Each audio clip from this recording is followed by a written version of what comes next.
Good morning. I'm your host, Jacob Hazel, and welcome back to H-John Sports. It's going to be a little bit of an early episode today. I got to get to work, but thank you for tuning in. We're going to go through a couple things today. The Astros made a trade. We're going to miss you, Doobie. The Rockets got a dub yesterday. Let's go Rockets. The Texans preview before we play the Bills today. Big game. And then the U of H college basketball, men's college basketball preview, as they do have a game today. Let's go ahead and get into it. So the Astros trade. First off, we're going to miss you, Dubon. To go over who Dubon was to the Astros, I mean, he was a great clubhouse guy. Everyone loved him. Every time Jordan would hit a home run, they would hug. They just won Best Duo on the Astros little superlative page. I mean, we're going to miss him. No Seva, no more. That was like one of the best walk-up songs out there, bro. Two-time Gold Glover. Ridiculous defense at short this year. 2022 World Series champ. He's forever enshrined in Houston history. I mean, 2 Gold Gloves and you're helping us win a championship. You're obviously gonna be loved. Now why? I know at first glance, it's like, why would you trade Dubon whenever you have people who are injury prone in your infield, as well as the fact that he was a Gold Glove caliber player and could play everywhere? It's money. It's financial. If you want us to go sign somebody, the Astros have money, but we're always going to be a little cheaper than the rest of the teams. We're not a major market, we're a mid-major market, so sometimes we're going to cut costs. This just made sense. Dubon was going into his final year of arbitration, and he was projected to make $6 million. So we're going to have to pay him $6 million this year, and we're going to lose him for nothing after the year.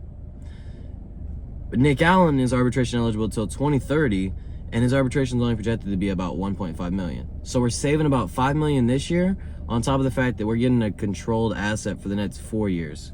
Nick Allen is also an extremely good defender. He was a Gold Glove finalist for shortstop last year, the position where Doobie excelled last year. He's also light hitting, but he can play all the infield possessions, second, short, and third, and he's extremely talented at shortstop whenever it comes to that defense. So basically, it wasn't a bad trade. It was a reasonable trade. It was just a trade. It's a depth trade. I'm gonna miss Dubon. I love Dubon. But if you're mad about it, it's just financial reasons. So that was the Dubon trade. We're going to love you, buddy. We're always going to love you. We're always going to miss you. And best of luck in Atlanta to you. The Rockets got a big win last night, which was pretty exciting. They were playing the Cleveland Cavaliers. Coming into it, the Rockets were riding a 4-game win streak while sporting the number 1 offense and a top 5 defense. We're looking good. Things are clicking. We're playing the Cavs, so we're coming in at 10-5. They were without Darius Garland, so another semi-shorthanded team. So I believe we should win this game. That was my thought process going in. We got to take care of business, especially if stars are out. The Warriors, for example, haven't been taking care of business versus teams that don't have their stars, and I think that just hurts you, especially because every game matters in this loaded Western Conference. The first 6 minutes of the first quarter were pretty back and forth. I mean, it was 16-15 with 5:34 left. Reed had 5 first quarter points. Jabari had 8 in the first. We were just doing a good job at forcing other players to score in the first half other than Donovan Mitchell. And they weren't making shots. They could not hit anything. So the final score for the first quarter was 33-19. Things were looking good right there. And then the second quarter consisted of us just maintaining our lead and slightly extending it. Amin was playing great defense, and then the team defense on Donovan Mitchell was fantastic. We were blitzing him off screens. We basically were just forcing the ball out of his hand. And the game plan was working beautifully. Reed continues to look so comfortable. He finished the half with 10 points in the first. I mean, he just looked so comfortable out there. I love it. We need Reed to be good, and he's been that. The big lineup was doing its job, grabbing offensive boards, playing great defense. We even held the Cavs to 4 minutes of just no points. No free throws, no field goals, no anything. They just couldn't score. A lot of it had to do with them just missing. They literally couldn't even hit free throws during this stretch. But it was ridiculous. We were playing great team defense. Matt Thomas is actually hilarious on the radio. He pleaded the Cavs to stop shooting threes while he was doing the broadcast. So again, we might have been getting a little lucky right there, but hey, we're still playing good defense. We're still putting ourselves in a good position. So the final score for the half was going to be 57-40. We're up by 17 points. Things are looking great. You're thinking all right, just hold on to the lead. Don't give us that Rockets scare that y'all like to do, just blow them out. Finish the dub, have a strong third quarter, and carry it over to the fourth and win this game. Then the third quarter rolled around. Very, very bad quarter for us. The Cavs ended it on a 23-5 run to make it a 74-70 game. So we had a 17-point lead, which was up to 22 at one point, just evaporated like that. We were turning the ball over. They began to knock down some threes, which, I mean, regression ones do. They were going to start hitting threes eventually. Or positive regression, I should say. And then, I mean, we just weren't playing good ball. At least the third quarter felt like they came out with energy and we came out with, oh, we're up by 20, we don't need to try. Which was kind of annoying because that's just not what you got to do as a good team. But it is what it is. I will say 17 points. We only scored 17 points in this quarter. It was our fewest in a quarter all season to date. So really was like the worst quarter of the season for us. Deshaun Tate got burned. He came in and he played all of 15 seconds before he committed his first foul. So yeah, Deshaun Tate experience. But yeah, he had 2 minutes today. Love Deshaun Tate. And then Matt Thomas again. The dude was on the thing. He's like, mid commentary, Dean Wade got fouled, and he's just like, Dean Wade sounds like an insurance agent. For all your local home insurance needs, call Dean Wade. And he hits the first. Like, bro, what are you talking about? You're on the radio. You're on the live broadcast. Yeah, I suggest y'all watch that, man. He's pretty fun. He's pretty entertaining to listen to. And then the fourth quarter came, and, I mean, the hero. Who else would you think would do it in the fourth quarter? 18 points in the fourth quarter. Who else? Aaron Holiday? What are we talking about, bro? I mean, hey, man. Like, Aaron Holiday is a stay ready crew, man. He played down the stretch, had a clutch and one that felt like a dagger, hit like 3 threes in the fourth quarter. I told y'all last episode he's a stay ready crew. I love Aaron Holiday minutes. He can retire a Rocket. The dude's a stud every time he plays. I mean, he's just a knockdown shooter. Pretty good finisher for his size. Sound defender. Good passer. I mean, I can't believe Aaron Holiday fourth quarter takeover is what really sealed the deal for this game. Donovan Mitchell was trying his hardest to keep him in it. I mean, in the fourth quarter, he had 2 points to start the quarter. He ended the game with 21. So, I mean, he started going off. He had a couple threes that he missed that were open. That, like, it could have been it could have been a very different story if Donovan Mitchell hit a couple more threes. But we're able to hold the lead. We're able to extend it back up to our lead and secure the dub to 114-104. So, thank you, Aaron Holiday. Alpi also had a big fourth. He was his playmaking was beautiful. A couple of those passes to Aaron Holiday came from Şengün, as well as the fact that he had timely shot making. Whenever he needed to go get a bucket, he got that. So, I mean, overall, we won. If you win, great win. You got out of there with a dub. I really liked the way we responded in the fourth quarter. This team just feels a little different than last year. Like, last year, I really think we would have let that slip away. I just love the way we battled. We were way more resilient this year, I feel like. I mean, the way we just battled that Magic game last game, and then this game today. Excuse me. And then this game today it's fantastic. I just love the fight and the hustle and just the heart that we're playing with. Cavs, it's another game where the other team didn't hit their free throws and they probably lost because of it. The Rockets today were 23 of 27. The Cavs were 20 of 32. So in a game lost by 7 points, the Cavs missed. Oh, what's 4 minus 12? 8 more free throws. The Cavs missed 8 more free throws and they lost by 7. So not done the free throws, they win the game. But the Cavs are one of the poorest shooting teams in the league in free throw percentage coming into it. They're ranked 25th, so it's nothing that wasn't expected. And then lastly, we rebounded them 51-39, and we had 21 second chance points to their 6. We're just doing exactly what the big man lineup's supposed to do. I mean, that is what it is. That's what we do. We shot rebound you. We get second chance points. Yeah. So that's gonna do it for the Rockets recap. It was a great dub. I mean, we did really well out there. Go Rockets, and let's just keep cooking. All right, I'm going to go ahead and get into the Rockets recap and notes and my takeaways from the game, like a little team takeaway, and then my player takeaways. I just love the way we're fighting. I mean, I said it in the last thing, but I just love the way we're fighting. The Magic game, we were so resilient. We could have gave up, like, the whole game. We could have gave up towards the end whenever we had that turnover, 5 seconds left. We kept fighting, and we got the job done. Today, we were beating that ass. We're whooping that ass. And then we choked in the third quarter, and we could have got down on ourselves. We could have stopped fighting. We could have played with less energy. But no, we responded. Ime probably got on the ass in the huddle and was on their ass. But we responded well, and we ended up winning the game. So I really like the way our team's fighting this year. I believe we're going to be really, really, really good. Well, we are really, really good. But the record's going to show it. I'm projecting us to be a 2 seed. The OKC, man, regular season monster. We'll take them out in the playoffs. I'm not worried.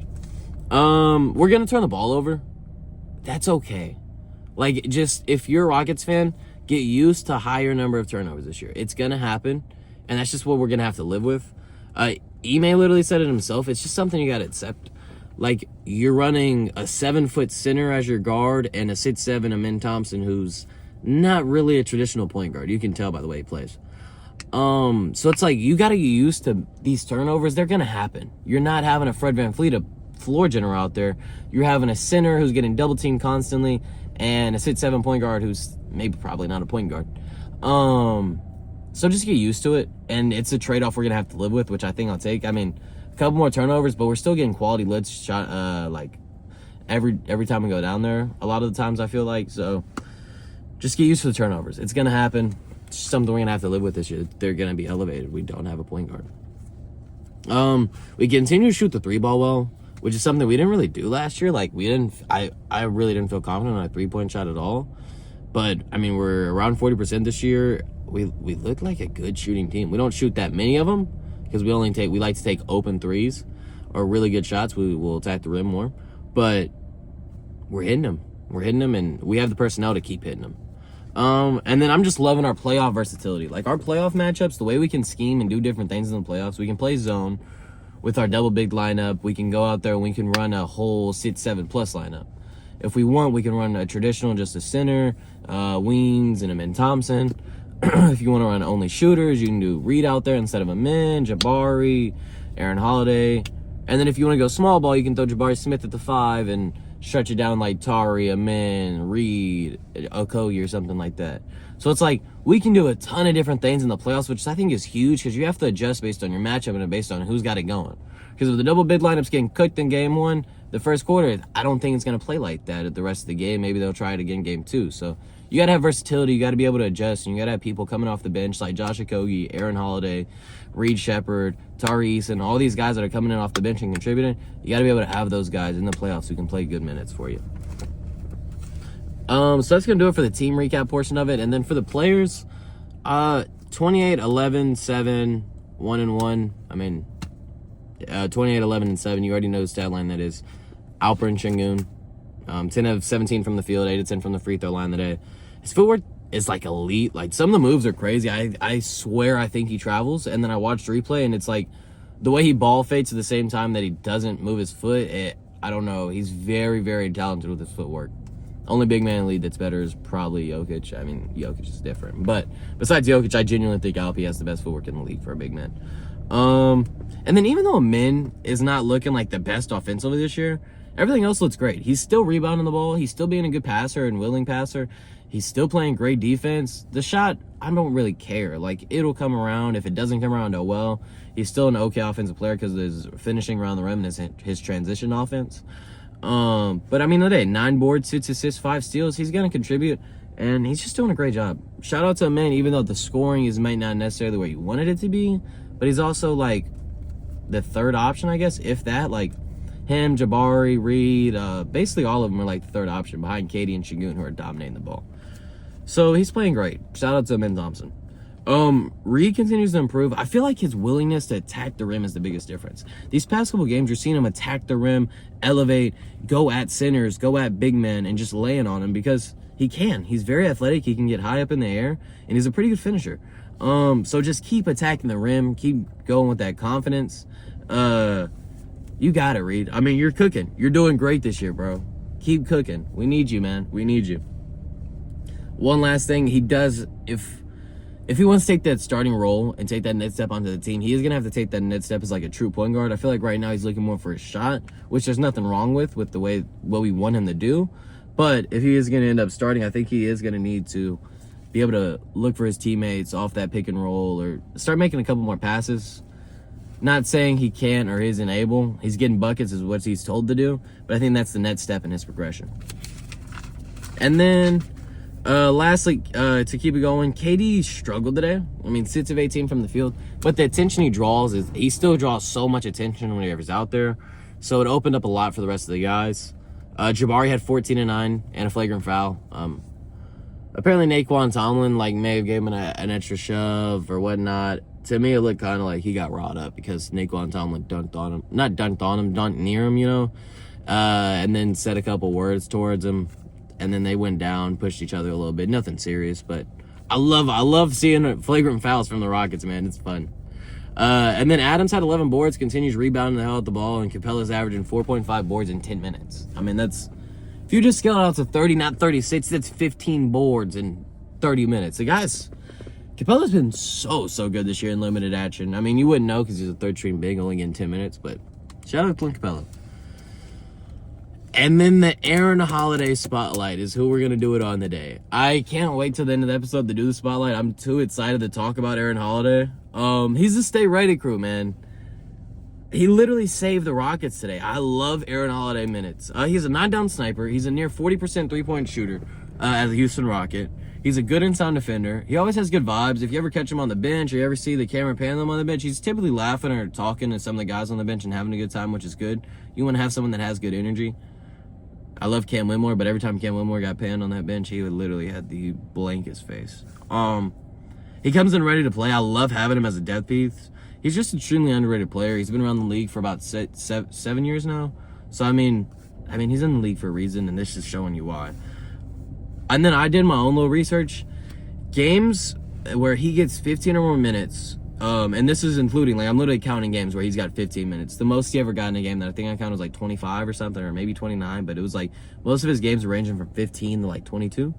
In games where he gets those 15 minutes, he's averaging nearly 10 points. I mean, if you give him playing time, he performs, and I love that from him. Go back and look at his game log. The guy performs, man.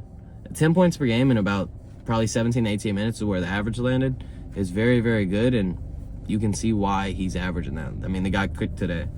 Shout out to AA Ron. You're really good, man, and thank you for being our hero today. All right, so going into, we're going to go ahead and get started on the Texans because we got the Texans game today. Texans versus Bills. Texans are 5-5, one game back of a wild card spot. This is a huge turning point of the season. We win, pretty good shot to make the playoffs. We lose, it's probably over.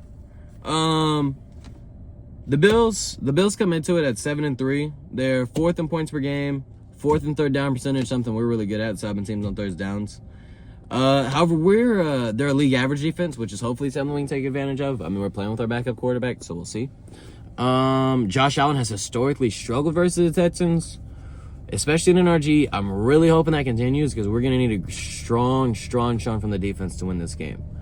For the Texans side of the games, CJ is still in concussion protocol, didn't clear it. It's going to be Mills Mafia this week. Yeah, Mills Mafia. It's going to be Mills Mafia this week. The Bills' run defense is weak, so hopefully we can take advantage on the run game. And that's what we're going to have to do because you're going to have to lean on your run game in a big game like this. I don't think we can expect and rely on General Mills to air out the ball. We saw last week it's not really the best recipe for a run game. It's not going. And that was the Tennessee Titans. I wouldn't be surprised to see Nick Chubb get more run this week because Woody Martz had a pretty inefficient week last week. If we're going to run the ball more, Nick Chubb had a couple good carries last week. He's a bruiser. He's a good runner. I think Nick Chubb might get a couple carries this week. I may be wrong, and I may be eating my words, but I don't know. Watch out for Nick Chubb this week. I hope he gets some because he's looked good in the limited action. I just like him in limited spurts. That's all. For me, my gang, offensively, you just can't make mistakes. You got to let your defense play. You have the best defense in the league. Don't set them up like you did with the Jaguars where they have a 20-yard touchdown drive because you fumble. Or punt return touchdowns, so special teams be on your shit. Or don't throw a pick and throw a pick six or a fumble six or something. Just take care of the ball. If you don't got shit, just punt. Let your defense play. I mean, defense might score more than you. Texans defense on the year, 16.7 points per game, 261 yards per game, 56.7 completion percentage, 70.8 passer rating. All first in the league. I mean, best defense in the league. I'm going to keep telling y'all it's best defense, one of the best defenses of all time. Don't make their job harder. Let them play defense. They're really good. My prediction, I'm always going to ride with my Texans. Every time you're on here, my prediction's always going to be Texans, Rockets, Astros, U of H. I'm always going to think they're going to win no matter what. We got Mills Mafia today. That's fine. The run game's going to have to get going, and that's what's going to happen. It's going to open up a couple big plays for Nico Collins to do something. We're going to get a couple field goals in there, too, as well as a couple touchdown drives. I think defense is going to force a takeaway for us. That's going to allow us to get some easy points. That's going to be a big thing. If the defense can force a takeaway and get us some points, that'd be huge. My score prediction is 21-17, and I think a big play from Nick Chubb's going to happen today. I really do. And then I really think if General Mills, Money Mills, Mills Mafia has a turnover, we lose. I think we just need him to play turnover-free football, and we have a pretty good shot to win with the defense that we have. So that's going to do it for the Texans preview. Let me know what y'all's score prediction is in the comments below. I mean, go Texans. Mills Mafia is going to get it done. And then lastly, I want to get into just a quick U of H basketball preview. We're the number 2 team in the nation playing an unranked Rider team. But I do want to say, if you want to learn about your U of H freshmen and your U of H players, this would be a good game to watch. Like, to keep it frank, we're going to put that belt to ass. Like, we're going to whoop them up. We're going to destroy them. But that's okay. You can still learn things from other guys. So you can see Isaiah Harwell probably get more burn in this game, who's been a pretty good 3-and-D player for us. Kingston Flemings obviously is going to cook. I would suggest you go watch that. It's extremely fun to watch. Chris Sinak had a great game last week. Hopefully he keeps building on it. And then Uzan and Sharp can start get going. Uzan hasn't hit anything this year, so if he can start to get going, that'd be great. So basically, just you can see our U of H men basketball players, these young guys, put their skills on display, and you can understand how they are as players and the kind of players they are. My score prediction, 83-59. Fleming's player of the game and 20 points and 6 assists. It's going to be a pretty quick recap for that because we're playing the Rider, a team that we should beat. If we lose, I will shave my head. But, yeah, that's going to do it for the episode today. Thank y'all so much for tuning in. Please feel free to leave comments and suggestions below. Let me know what y'all think. And go Rockets, go Texans. Go Texans, man. We got to win today. I'm really excited. Hopefully, General Mills pulls out the W.